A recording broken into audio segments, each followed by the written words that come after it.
Quelqu'un a-t-il une question à poser? Voilà, monsieur. Bonsoir. Bonsoir. Est-ce que vous pourriez nous parler de la situation de Libération lui-même?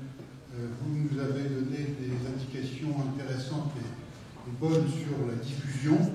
Est-ce que vous pourriez nous parler de l'évolution de la situation financière, des projets que vous avez, et en particulier de l'évolution d'Internet et la façon dont vous voyez la combinaison papier et Internet dans vos publications vis-à-vis des clients et dans votre organisation interne? Ok.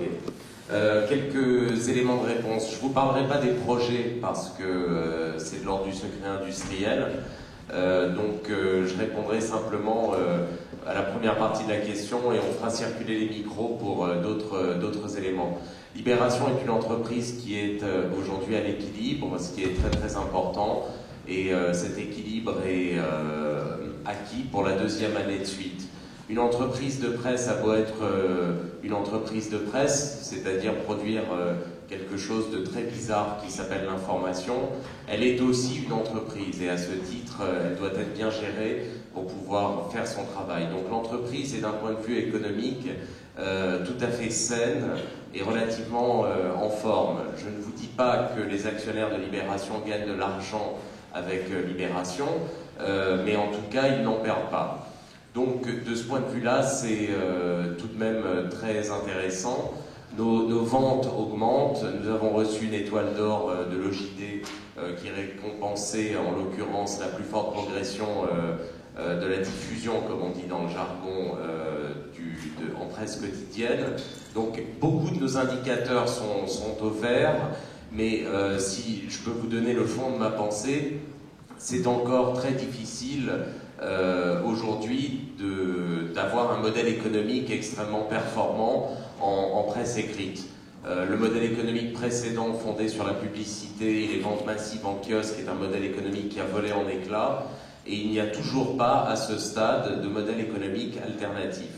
Donc nous cherchons tous les titres dans le monde entier cherchent la solution, tout le monde se regarde, et tout le monde en est d'une certaine manière au même stade. Voilà ce que je peux vous dire pour les grandes lignes économiques de l'entreprise.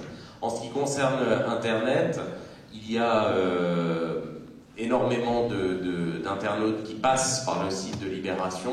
Tout l'enjeu pour nous aujourd'hui est de convertir, pour reprendre une expression que Sylvain Bourreau emploie souvent, de convertir cette audience en public et de faire en sorte que les internautes, vous par exemple, puissiez vous abonner aux éditions numériques de Libération. On a un modèle freemium, comme on dit, c'est-à-dire un modèle mixte, fait à la fois de mise à disposition des lecteurs de contenu gratuit et pour l'information à très forte plus-value d'un modèle payant. Voilà. Donc le relais de croissance, on l'espère, arrivera rapidement, peut-être, mais à ce stade, la monétisation des contenus sur Internet ne suffit pas à faire vivre une rédaction comme la rédaction de Libération. Voilà, on dit très simplement. Et du coup, il y a dans l'actionnariat de presse une dimension mécénat, qui fait que le temps de trouver un modèle économique alternatif, nous sommes dans la capacité de pouvoir continuer l'exploitation. Est-ce que vous avez d'autres questions? Ma question, en fait, elle est simple. Comment lit la presse gratuite? Est-ce que les articles sont fiables? Non. Je continue à répondre ou pas? Quelqu'un veut... Alors, écoutez, moi je vais vous dire, je rencontre très souvent des lecteurs, et notamment de jeunes lecteurs, et je leur demande pourquoi est-ce que les jeunes lisent moins la presse. On le voit, hein, le public de la presse est un public qui est en train de vieillir, pas une agression contre vous. Hein. Et il vieillit également sur Internet, ce qui est très étonnant. Les jeunes que je peux rencontrer en université, etc., me disent que la presse en France est trop chère et qu'ils lisent la presse gratuite parce qu'elle est de fait gratuite. Mais ils ont bien conscience d'avoir une information de mauvaise qualité ou de moins bonne qualité que dans la presse payante. Donc, je ne dirais pas que l'information en presse gratuite est de mauvaise qualité, puisqu'elle est très souvent fondée sur la publication des dépêches d'agence. Et donc, voilà, vous avez des faits à l'intérieur. Mais vous n'avez pas de travail journalistique au sens où le travail journalistique peut être considéré au Monde, à Libération, au Figaro, pour prendre des titres très très différents. Et le modèle économique fonctionne sur la pub. Quand la pub baisse, les gratuits disparaissent. Exemple l'été. Juste un mot quand même pour dire que la presse gratuite ne se porte pas bien, parce que le marché publicitaire ne va pas bien. Donc je ne suis pas sûr qu'on verra si on continue d'exister.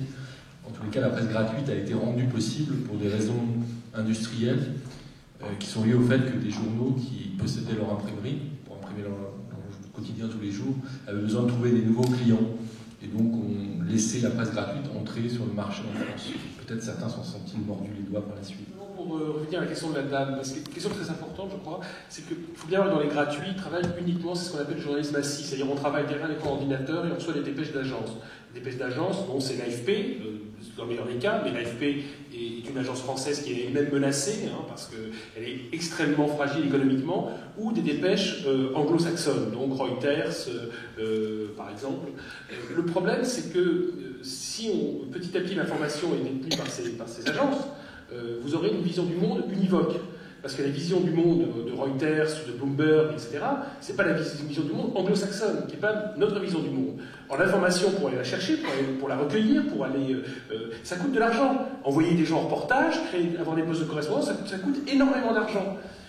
Donc, le problème, c'est que les gens ont l'impression, effectivement, et moi je le vois bien, dans le métro, quand je rentre à Paris, je suis sidéré, tout le monde lit 20 minutes au métro, il y a des murs de 20 minutes au métro, et puis de temps en temps, un Libé, un Monde, un Figaro. Et après, les gens ont perdu l'habitude de payer de l'information et pensent que cette information, elle se fabrique gratuitement. Ça n'est pas le cas, la bonne information, ça coûte un paquet d'argent à fabriquer, aller la chercher, la débusquer, etc. Il faut du monde. Et à terme, si on continue comme ça, c'est clair vous aurez tous les mêmes informations sur tous les supports. Donc voilà, c'est juste, et une information, encore une fois, qui ne sera pas la nôtre. Des parties entières du monde ne seront plus couvertes, par exemple, en Afrique. Moi, je veux bien ajouter un mot Vincent sur la question que vous avez posée, monsieur, qui est une question qu'on se pose nous tous les jours. On fait un métier d'offre. Donc, qu'est-ce qu'on va trier, qu'est-ce qu'on va choisir, est-ce qu'on rentre dans le jeu, si on rebondit sur telle ou telle petite phrase, comment on va à chaque fois aiguillonner le journal sur telle ou telle question. On a, je pensais d'ailleurs que Jean allait le dire, on a par exemple un projet, sans révéler de secret, parce qu'on n'a que des lecteurs de Libération ici, on se disait avec Jean récemment, mais au fond, il faut aussi qu'on fasse juger cette campagne par des gens de l'extérieur.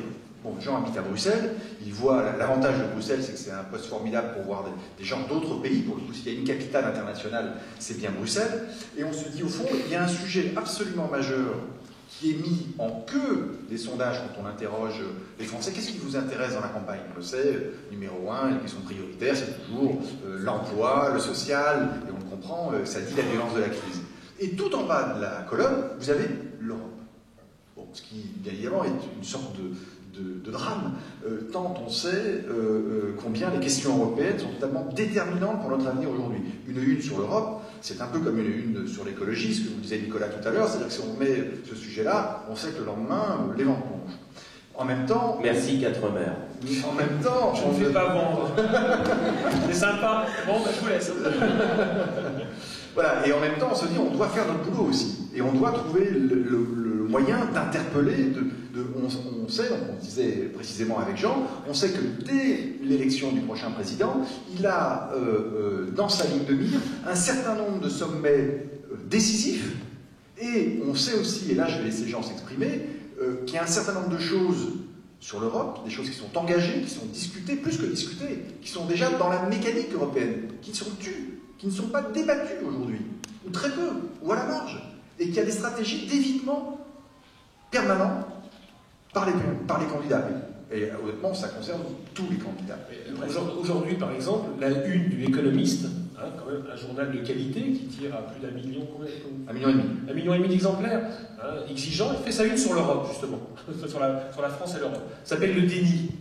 Le déni. Parce que la première chose que fera le président le 7 mai au matin, hein, c'est ça, c'est pas pour régler le problème soi-disant problème de la viande halal, cachère au choix, ça sera la taille du collectif budgétaire qu'il va devoir adopter pour tenir les engagements qu'il a pris à Bruxelles avec ses partenaires européens.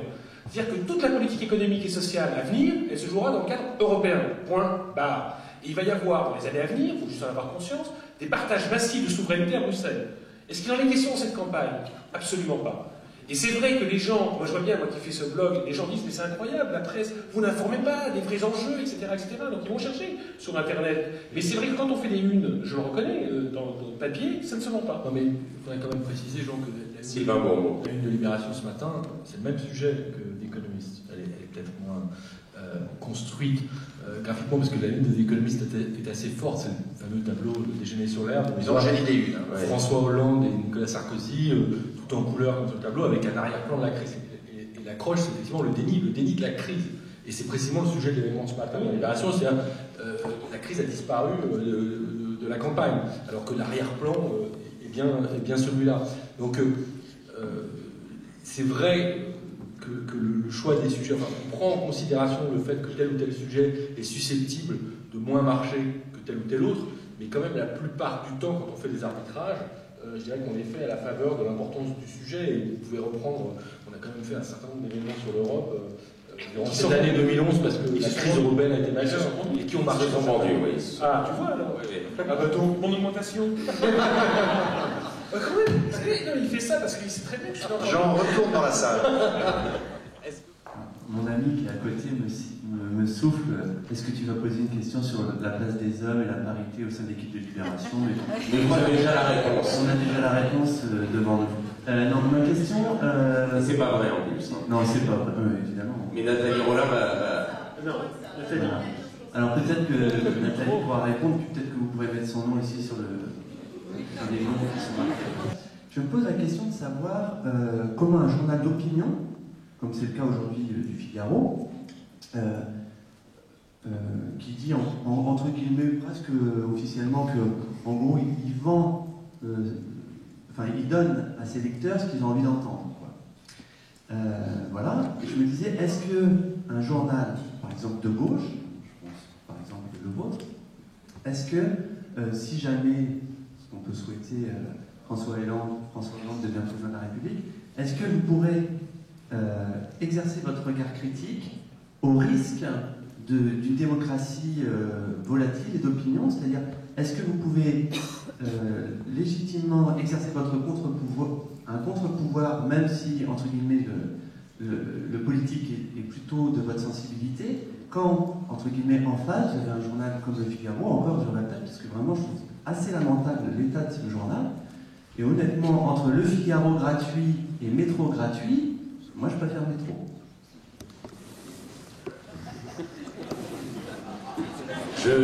Comment dire, j'entends, comme on dit. Alors je vais passer la parole, moi je n'étais pas à Libération à l'époque où la gauche était au pouvoir, ce qui remonte à des temps que les moins de 20 ans ne connaissent pas en France. Je vais passer la parole à Nathalie Rollin, Jean Quatremer. C'est sympa. Voilà, vous avez un exemple. Non mais Nathalie, comment ça se passait à Libé Dans les années 70. Non, pas dans les années 70. Comment ça se passait, Nathalie, à Libé à l'époque où Jospin était au pouvoir? Est-ce que ça posait, quel type de problème ça posait à un journal de gauche comme Libé d'avoir un gouvernement de gauche comme celui de Jospin? Ah bah ça pose un problème de frontières, parce que moi à l'époque je suivais notamment Bercy, donc ça pose clairement un problème de frontières puisqu'on est immédiatement considéré comme amis, on va dire, d'une certaine façon, ce qui ne veut pas dire qu'on donne beaucoup plus d'informations qu'aux autres d'ailleurs, mais on est censé pas critiquer. À ce moment-là, on est dans un rôle un peu entre deux, où nos interlocuteurs naturels et officiels considèrent qu'on a à leur servir de la soupe, ce qu'on n'a jamais fait ou très peu fait. Et en réalité, on est aussi critique vis-à-vis des gouvernements de gauche et notamment du gouvernement Jospin, qui s'en plaignait beaucoup à l'époque, que lorsque la balle passe dans l'opposition. Bon, dans la majorité, enfin à droite. Mais ce qui est vrai aussi, c'est qu'il y a aussi plus de respect, je dirais, de ce qu'on peut représenter. ce qui n'est pas forcément très facile vis-à-vis d'une droite française qui longtemps a considéré Libération comme un fanzine d'extrême gauche, on va dire. Donc c'est pas vrai pour tout le monde, dans l'UMP notamment, mais quand même une fraction importante de la droite française considère encore Libération comme un fanzine d'extrême gauche, et ça fait très longtemps que c'est plus le cas. Donc on n'avait pas du tout ce problème avec un gouvernement Jospin, par exemple.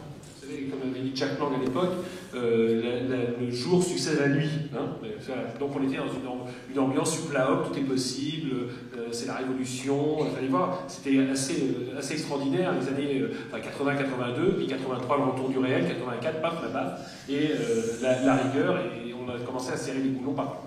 Bon, je dirais que ça a été redoutable pour Libération, c'était le moment où Mitterrand a été réélu en 88.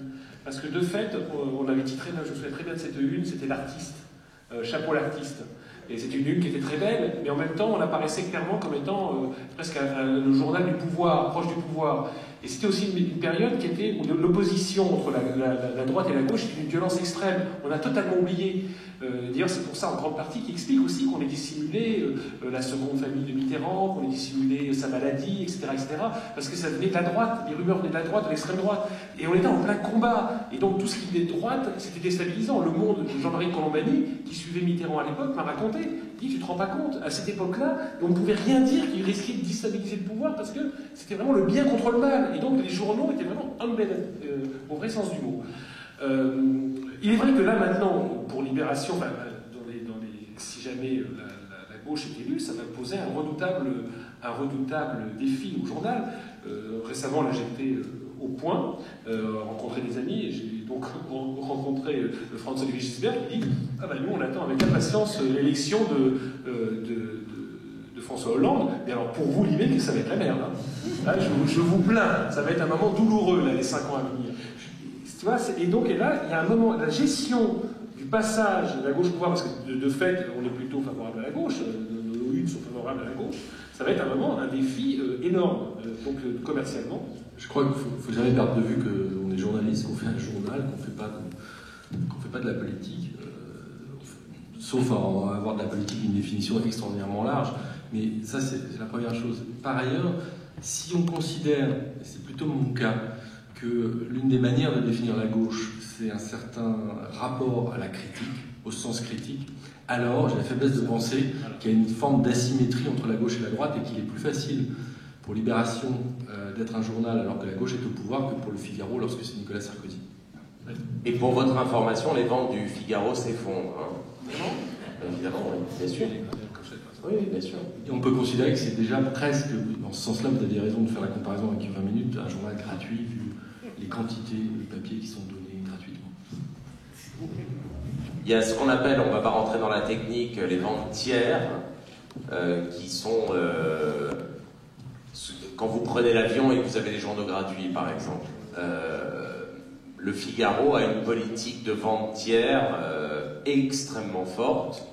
Et donc, entre les contenus qui sont disponibles dès la veille au soir gratuitement sur Internet et le journal qui est donné le lendemain, vous avez raison, il faut vraiment être complètement timbré pour aller acheter le Figaro, puisque on peut l'avoir gratuitement quasiment partout. Et si vous prenez à Paris un taxi, vous avez 9 chances sur 10 d'avoir le Figaro dans le taxi. Donc, ce sont des exemplaires qui sont donnés. Bon. Et les ventes, nous on a les chiffres de toute la concurrence, là où les ventes de l'IB progressent, les ventes du Figaro sont en baisse extraordinairement forte. Ce qui me fait marrer, c'est quand j'entends Étienne Moujotte dire « nous mettons Nicolas Sarkozy à la une parce que Nicolas Sarkozy fait vendre ». Nous on a les chiffres, je peux vous dire que c'est pas vrai. Hein. Et François Hollande alors ? Alors François Hollande, ça fait vendre, ouais. Mais en même temps, on met plus Sarko que Hollande à la une de l'IB, ce qui veut dire qu'on continue à faire notre travail. Oui, attends, moi, pardon Nathalie. Pour répondre à la question qui n'a pas été posée par Mademoiselle sur la parité, alors je dirais que la parité est un combat à Libération comme ailleurs, donc je vous encourage toutes dans la salle à le mener. Et pour en donner un exemple, Nicolas, je suis chef du service économie, comme tu avais eu l'air de l'oublier. Donc voilà, c'est un exemple concret de ce qui peut se passer dans toutes les entreprises. Et notamment à J'ai Libération. dit du service éco. Et notamment à Libération, qui est effectivement un journal très machiste. Mais il y a beaucoup de femmes quand même. Il y a beaucoup de femmes à Libé. C'est quoi le pourcentage? Je ne saurais pas dire quel est le pourcentage. 50%, mais, 50%. Parce que bizarrement, Libé sous la gauche, c'est Julie. Et c'est pas le journal qui sort les affaires. C'est pas vrai. Non, attendez, je termine. Globalement, le problème, c'est ça, j'attends que ça. Non, non, vous n'êtes pas le journal. Le Libé n'est pas le journal qui sort les affaires. Le gros. Attendez, attendez, je termine. Après, globalement. Alors, allez-y. Le gros problème, c'est qu'à un certain moment, vous êtes aussi le journal qui accompagne avec Le Monde à ce moment-là, à tel point qu'on se demande est-ce qu'à ce moment-là, il reste un journal à gauche qui accompagne la dérive complètement libérale du Parti Socialiste qui amène l'échec et la gamelle après. Alors la question, justement, c'est le Libé, la gauche au pouvoir que j'espère, est-ce que le Libé, c'est le Libé, Julie, le Libé qui se tait, le Libé du pouvoir, ou le Libé qui sort les affaires, qui dit les choses qui fâchent? Parce que moi, je n'ai pas souvenir de ce Libé-là. Alors, Libé, c'est un peu tout, mais pour donner un exemple, pendant les années Jospin, en tout cas, c'est Libération qui a sorti l'affaire de la MNEF. L'affaire de la MNEF mouillait essentiellement le Parti Socialiste et Dominique Strauss-Kahn, et là, pour le coup, moi, j'étais en première ligne, donc c'est pas passé très facilement. C'est pour ça que j'en ai un souvenir très présent. Absolument, et c'est vrai, et moi, par exemple, toujours pendant la période Jospin, moi j'avais sorti sans aucun problème l'affaire d'Edith Cresson, qui était à l'époque commissaire européenne, et donc qui avait donné des emplois fictifs à Bruxelles à un certain nombre de ses proches, et j'ai pu publier dans Libé. Je vous assurer qu'ils m'ont donné une couverture énorme, même s'ils m'ont bien, en m'expliquant bien que effectivement c'était un ancien Premier ministre, donc j'avais intérêt à être sûr de mes informations, donc j'étais sûr, dans la santé, donc elle avait démissionné avec toute la commission en mars 99, mais en tous les cas, à aucun moment, et à l'époque d'ailleurs, je souligne, le journal était dirigé aussi par Laurent Joffrin, et quand on avait là, mais bien, il n'y avait pas de question de vie privée, donc c'était cool. Là, je pouvais sortir les affaires que je voulais. Et donc, sur le Cresson, au final, voilà, elle n'est pas... Je veux rappeler ce que disait Sylvain, c'est-à-dire que la gauche, c'est la gauche critique, et qu'il y a une dimension critique dans l'identité de gauche, première chose. Deuxième chose, moi, je suis comptable aussi des résultats économiques de l'entreprise. Et un journal, c'est ce que je vous disais tout à l'heure sur le Figaro. Alors le Figaro c'est un peu différent, ils vendent des avions, c'est pas leur métier de faire un journal. Ils vendent des avions et ils vivent de la commande publique. Donc ils peuvent faire un mauvais journal qui ne se vend pas. Libération n'a qu'un journal, et ça n'est qu'un journal. Et donc les lecteurs de ce point de vue-là sont les juges de paix. Les lecteurs sont des acheteurs. S'ils sentent que le journal qu'ils ont entre les mains est frelaté et ne leur dit pas la réalité, je ne dis pas la vérité, mais je ne dis pas la réalité, ils ne l'achètent pas. Et si vous voulez, on est sauvé à la fois par l'éthique et par le commerce.